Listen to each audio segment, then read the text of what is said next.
In a tweet by Mike Pompeo, he says, "Never give an inch, period." You know, are you a junkie? You know, come on, man. And what happened with Caitlin Collins? Do you suspect what many Americans suspect, that he's cognitively weak and in decline?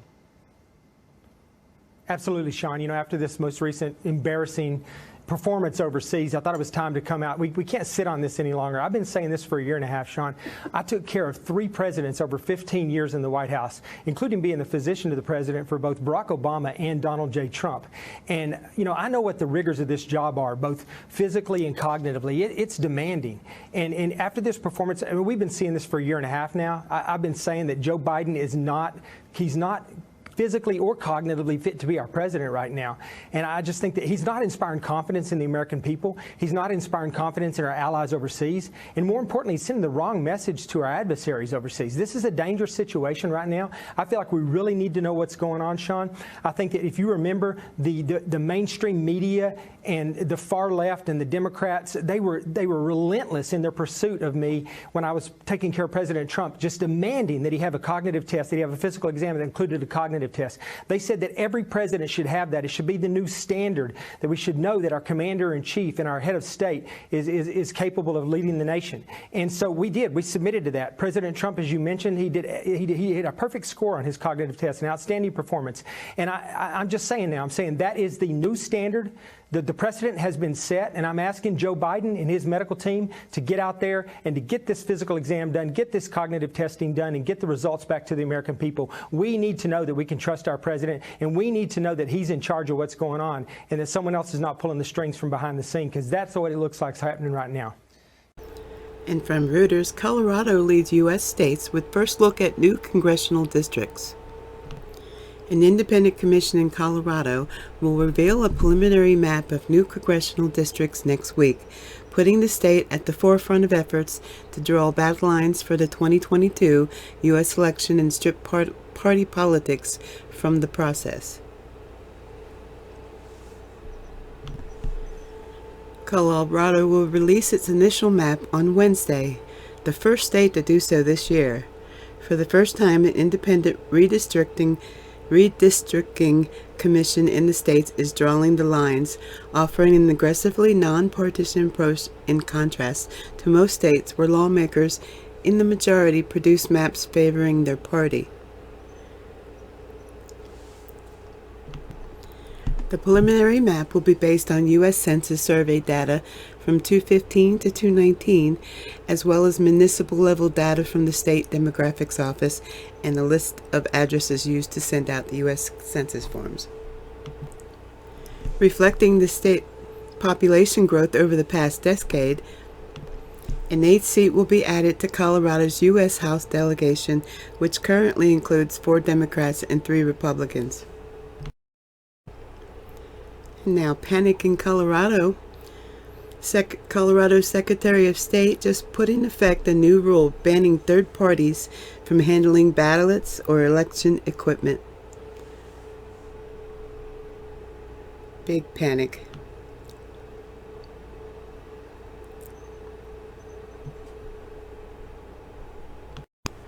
Emergency rules put into place to keep third parties from accessing voting equipment in Colorado.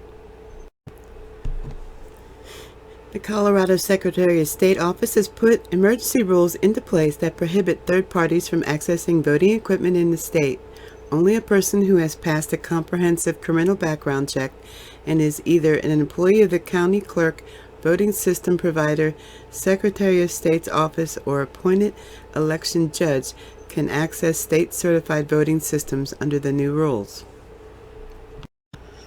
And this tweet speaks of critical race theory. A 15-year-old speaks out and mentions his teacher told him Democrats care more about all people while Republicans only care about themselves.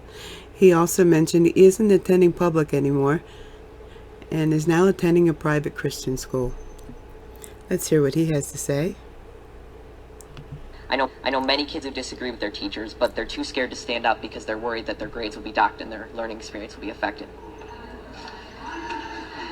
My honors government teacher, I'm not going to say his name, but he's mentioned that Democrats care more about all people while Republicans only care about themselves. And he's also inferred to us that socialism is better than democracy. He even had a statue. He had a statue of a socialist leader in his classroom. I've been told by a lot of kids that they just stay silent and adjust their schoolwork to reflect an acceptable opinion to secure a good grade. I've been approached by multiple teachers who have told me in private that they just want to say that they agree with me and they support me standing up, but they can't say it in front of the class for fear of being disciplined by the administration in some way or losing their jobs. There is clearly only one way to think in this district, and that is that they are teaching their kids to shut up if they don't agree. Now, members of the board, I want you to take a good look at yourselves in the mirror tonight and ask, are you really standing up for the equality of all people, or are you just pushing a damaging political ideology on our students? A fellow coworker at my job, who by the way is of color, discreetly told me that the schools seem to be pushing a very leftist agenda in class. This proved that not everyone is happy with your school, and not everyone who isn't happy is white. Now, due to all these instances I've mentioned, and many more that I can't fit in this 5-minute speech, I've decided to leave this district and continue school on a private Christian school online.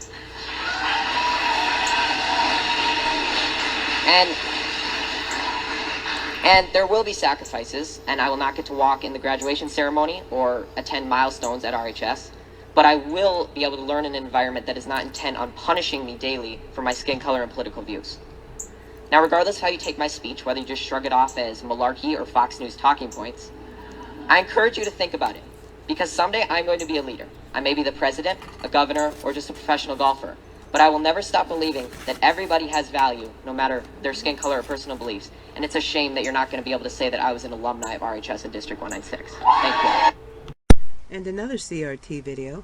When you talk about critical race theory, which is pretty much going to be teaching kids how to hate each other, how to dislike each other, that's pretty much what it's going to, that's pretty much, I don't care what you say, it's pretty much what it's going to all come down to. You're going to deliberately teach kids, this white kid right here got it better than you because he white? You're going to purposely tell a white kid, oh, the black people are all down and suppressed. How do I have 2 medical degrees if I'm sitting here oppressed? How did I get, first of all, time out, because I only got 5 minutes now, 5 minutes. 2 medical degrees. No mom, no dad in the house. Worked my way through college. Sat there and hustled my butt off to get through college. You gonna tell me somebody that looked like all y'all white folks kept me from doing that?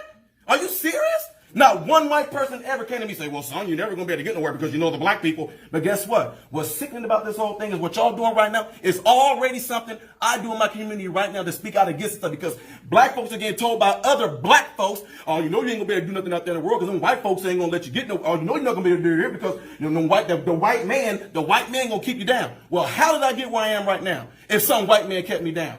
How am I now directing over folks that look just like you guys in this room right now? How? What kept me down? What oppressed me? I worked for myself from off the streets to where I am right now. You gonna sit here and tell me this lie of critical race theory? Of this the reason why black folks can't get ahead because of white folks? Are you kidding me? This is what we come to now. I can't believe we even talking about this right now. The last thing I'm gonna say right here is something that's crazy. Martin Luther King said he wanted his kids to grow up in a world where they are judged by the contents of their what? Their character, not their skin. If they letting this stuff go on right now, it is absolutely doing the complete reverse of what he's doing. So when February comes, don't talk about Martin Luther King. When February comes, don't talk about Black History Month. If y'all gonna sit there and just pretty much pee on his grave with this nonsense, that's exactly what's about to happen. Lastly, we are talking about our kids. We are talking about our children. What's so sickening about me, I love the Discovery Channel. You will see that on the Discovery Channel, animals will put their lives on the line to protect their children from danger. Nobody want to get to the heart of the matter, get to the meat of the matter, get to the moral of the story. It all comes down to it. The person that's going to be suffering from this, the ones that's going to be hurt from this, is the kids. 10 years from now, if this stuff goes on, whose fault is it going to be? Whose fault is it going to be? Who we going to look back on and blame for this? Because this is stuff we talking about right now. This stuff is going on right now. I do this stuff on a daily basis. I'm in the hood. I'm in the communities. I'm out there with folks in their face. I've been doing this stuff since I was 18 years old, talking to black folks. And you know what? None of them are buying this nonsense.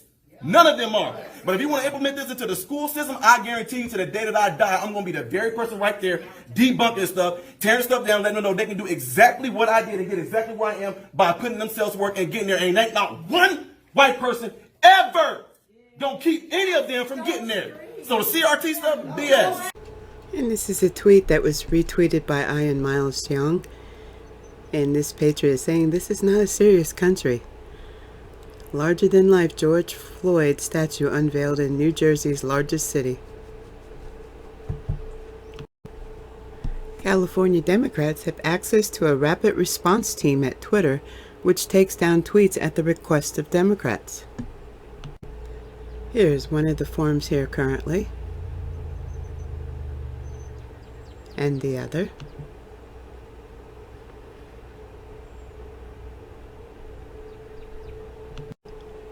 Oh no, they didn't. They're going too far with this. They're not redesigning the flag. Oh hell no.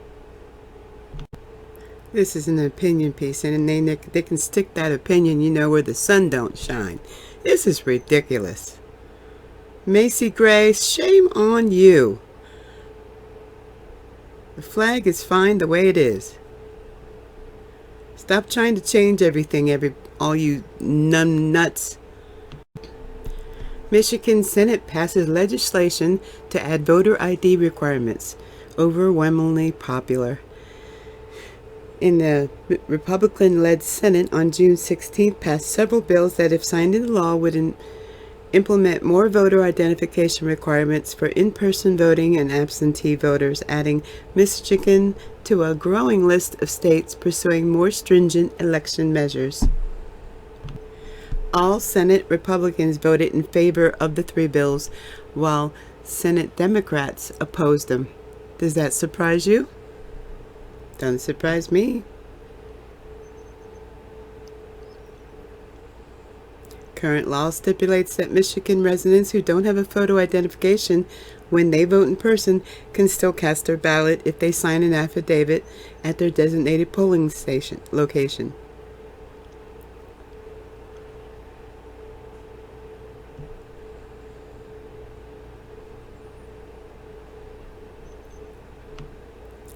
Gretchen Whitman is expected to veto the three bills.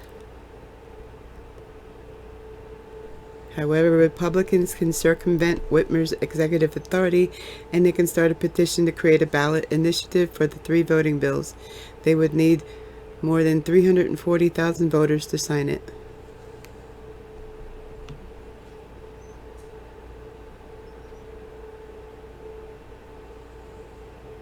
Yes. The oligarchs that are driving the Great Reset also own most of the magazines and newspapers and TV news that you watch. Bloomberg is just the most brazen example. America should become a nation of renters. What the heck? And this is the article referenced in Bloomberg. America should become a nation of renters. The very features that make houses an affordable and stable investment are coming to an end. Unbelievable.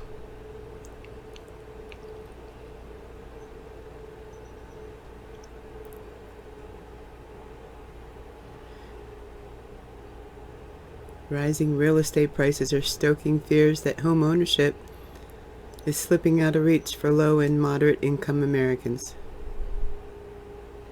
That's not true. It's just a bunch of lies.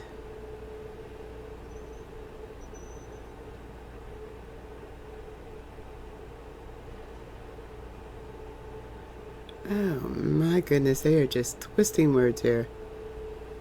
Anything to convince people to do what they want.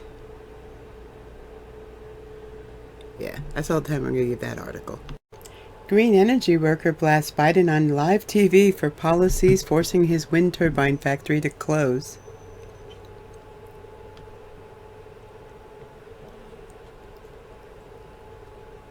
He works at a factory that is soon shutting down. Blame President Joe Biden.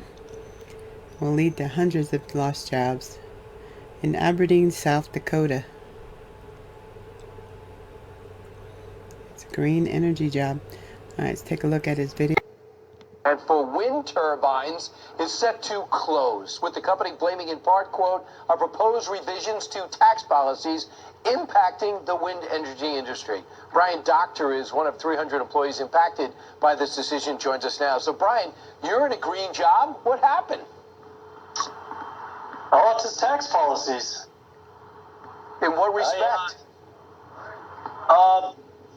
Well, starting 2022, the production tax credit will phase out for wind energy, and that has something to do with his production tax credits for the wind and fossil fuels. So you say this is 100% hypocritical. They're promoting green jobs. You're in a green job, and here they are, a few months, 100+ days in administration, and you're out of your green job. Yep, absolutely. I'm done with my job on August 6th. Are you angry? Yeah, a little bit. I mean, it's nothing to be super sour about, but I gotta keep on keeping on. But his policies just aren't helping any jobs. They never do. It's easy to kill a job and then just go travel overseas or sit in your bubble. That's what he's doing. You say you have 2 little daughters. You work in a highly specific job, and there's not a lot of jobs in your area. You don't necessarily want to move. Plus, your wife has a job. Yes. Thankfully, she can work remotely, but what I do here at the plant, there's no jobs in Aberdeen for it. So we're going to end up moving, selling the house and moving. But everything works out. It'll work out. But it's just the misinformation for people you put in office that hurts individual people. What is your message to Washington and to the John Kerrys of the world who tell you to go pick another profession?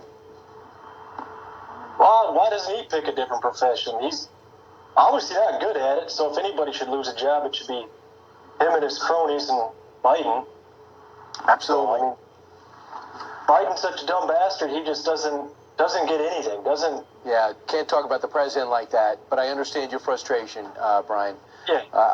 Especially with politicians who see bar graphs and pie charts and not people. We like to see people here, and I understand how you feel.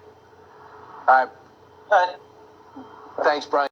Biden White House freezes $100 million military aid package to Ukraine that includes lethal weapons in lead up to Putin summit.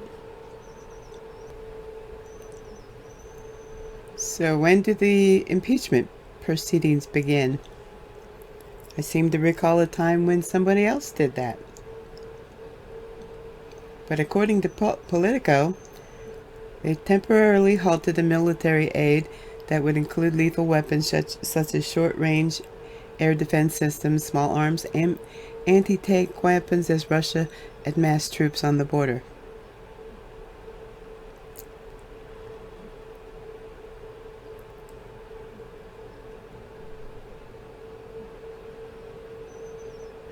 But after Russia announced it would draw down troops stationed near Ukraine and in the lead up to the President Joe's summit,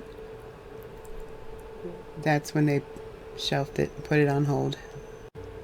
Fans who had AstraZeneca vaccine banned from Bruce Springsteen's New York concert next week.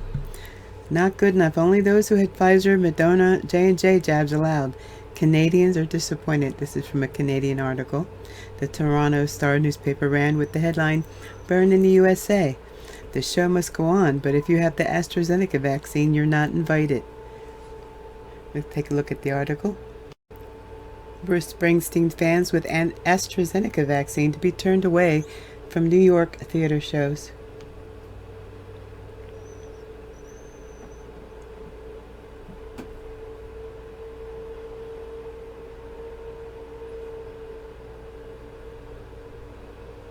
He's coming to the James Theater in New York on Saturday, June 26th.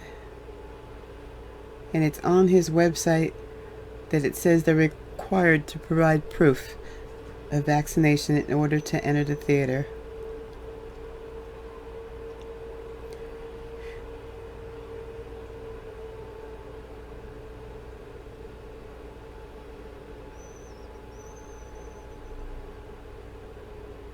So they're wanting in fully vaccinated, meaning that it has been 14 days since they received their second dose of the other two, or 14 days after the but because AstraZeneca is not yet approved by the FDA, that's why they're doing it. Well, Honestly, none of this stuff is approved by the FDA, whereas that said that it is. It's only approved as experimental because there was no other treatments, but that was a lie. This story about a recent Chinese defector has the potential to change the course of the nation and world. From China spies in the U.S., politicians, journalists, intel officers, to China's COVID secrets, this is a massive development. Just incredible. So the head of Chinese counter-intel efforts in America has defected to USA. He's in the hands of DIA right now. His name is Zhao Jingwei. He's provided DIA with the contents of Hunter Biden's laptop. He has confirmed that a third of all Chinese students in U.S. are spies. And according to multiple media outlets, this high-level Chinese defector gave info to DIA. He has financial records on U.S. government officials and business people who took money from CCP, U.S. citizens who gave intel to China, and names of Chinese spies currently in the U.S. He also has damaging information about our intelligence community. And he has also provided early studies on COVID, computer models, and financial records. And these are the referencing articles. You can also see that in the podcast listings to follow through. The Fire Fauci Act appears to be gaining steam in the House. Republican Congresswoman Marjorie Taylor Greene introduced the bill and says that the support from her colleagues to sponsor the bill has since doubled. She says that Fauci's emails have opened more eyes to Fauci's missteps during the pandemic. See, Dr. Fauci was not elected by the American people. He was not chosen to guide our economy. He was not chosen to rule over parents and their children's education. The bill highlights the fact that Dr. Fauci is the highest paid employee in the federal government, with a higher salary than the President of the United States. The bill also suggests that Dr. Fauci has been giving contradictory information when it comes to the pandemic. Congressman Mo Brooks, who is running for United States Senate in Alabama, is a co-sponsor of the Fire Fauci Act. He said that there were too many times Fauci had to backtrack on his words. In February of 2020, Fauci declared there was little effectiveness to wearing masks. Yet, in January of 2021, Fauci declared that double masking was, quote, common sense, end quote, and, quote, likely more effective, end quote. Dr. Fauci is consistent in just one thing, and that is inconsistency. Go with kindness and love.